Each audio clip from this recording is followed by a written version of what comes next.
Okay, you guys, today is Wednesday, April 22nd. So we should be pulling our week of April 20th to the 23rd. I'm wondering, actually, I think it should be to the 24th is where I'm pausing there. But okay, at any rate, we reviewed Monday's answers. I'm also going to be placing pictures of your answers on Class Dojo. We reviewed almost all of Tuesday, but here's the answers for the rest of math. We didn't get to this with Zoom, but I will be putting pictures of this up on Class Dojo. And your rough draft from yesterday. Okay, so now we're in Wednesday. Remember, very important not to work ahead. Only do what's assigned to you that day. Okay, so I also have my highlighter because that's going to be helpful. When a word ends in LE, the syllable L, the consonant before it plus the letters LE form the last syllable. This is called a consonant plus LE syllable, which we've been working on all week, right? Okay, so it says, divide each word into syllables and then write each syllable on the line, then write each word next to the correct clue. So let's read that one more time. Oh, down here, you're writing the words next to the clue. So for rattle, you're going to write rat and then toll, okay? And then how would you divide puddle into separate syllables?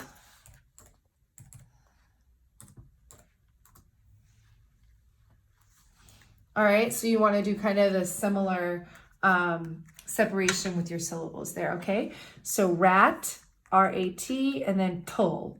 So how would you separate your syllables with puddle, with pebble, with jungle, and with circle, okay? All right, now we're going to come down, we're going to read the clues, and we're going to fill in the words from here down here, okay? So a place where a wild animal lives. Is that a rattle, a puddle, a pebble, a jungle, or a circle? And of course, we know that that's a jungle, okay? All right, so you're gonna work on the rest of those that we did not answer.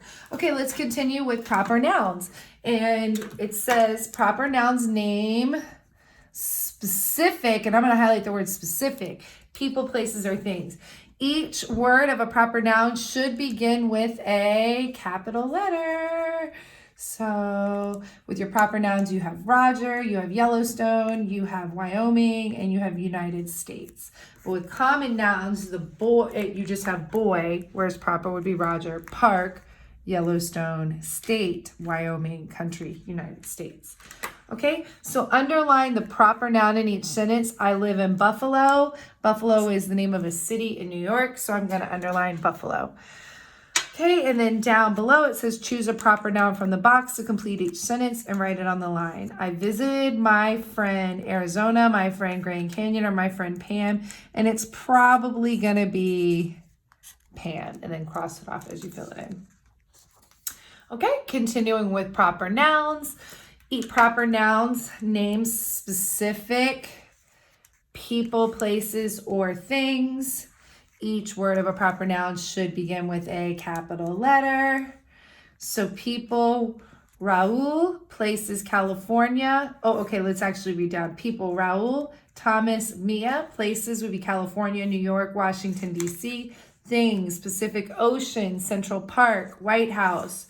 All of these are proper nouns. Underline the proper noun in each sentence and then write the proper noun correctly on the line. I live in the city of Chicago, but we need to capitalize Chicago.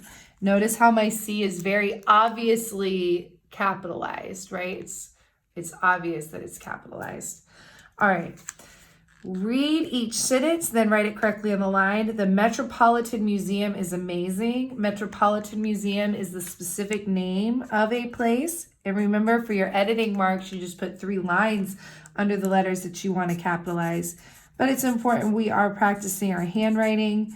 So let's go ahead and rewrite that whole thing. The Metropolitan Museum is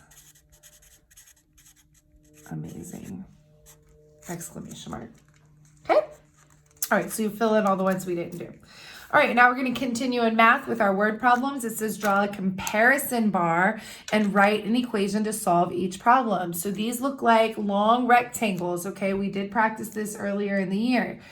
So the first problem says, and actually I'm going to highlight where it says draw a comparison bar and write an equation. You want to do both of those. It's important. So we've got to do two things here. So Tia has 65 stamps. Stan has 29 stamps. How many more, that shows subtraction, stamps does Tia have than Sam? So Tia has 65 stamps. So I'm going to write 65, okay? Stan has 29. But what we need to figure out is how many are where that question mark goes, how many stamps. So you're going to do, your equation would be, if I add these two numbers together, I'm going to get 65, right? So I'm going to do one number, we don't know what, plus 29 equals 65. So now I've drawn my comparison bar, I've written my equation, but how do I solve for this? This equation. I need to subtract 65 minus 29. So I can do that over here. 65 minus 29. So 5 minus 9, I can't do that, but I can borrow from my neighbor. My 6 becomes a 5. My 5 becomes a 15. And now I can work this problem out, right? So 15 minus 9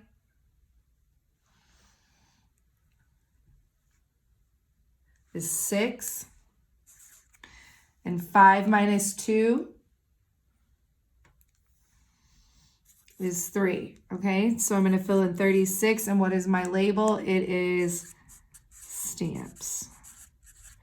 So 36 plus 29 would give me 65, okay? I'm going to start you with your comparison bar here, but you've got to solve, all right?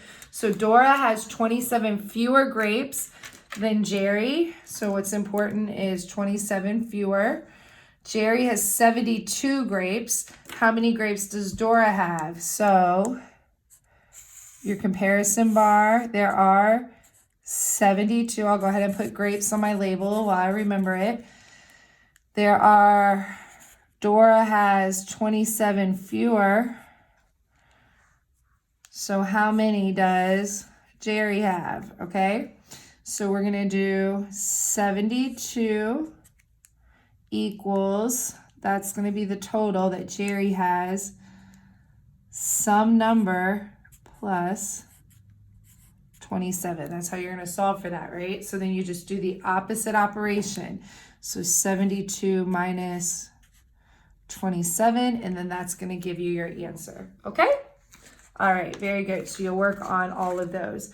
And then this is just a continuation of your rough draft that you did yesterday. So if you didn't finish all 5 paragraphs yesterday, then you should be working on completing all 5 of your paragraphs today, remembering that you're using your brainstorm web from Monday, and you are getting done all of your paragraphs and making sure, very important, make sure you have your transitions with a comma, because that is what second graders, that's one of our big skills in writing, is making sure that we're using our transitions, okay? So if you've done all that, then you have done your work for the day. Don't forget to log on to Raz Kids, Prodigy, Freckle, and I will be posting an AR book for Earth Day. It's going to be about Earth a little bit later today. Okay, you guys, be nice to your brothers and sisters. Have a great day. Bye-bye.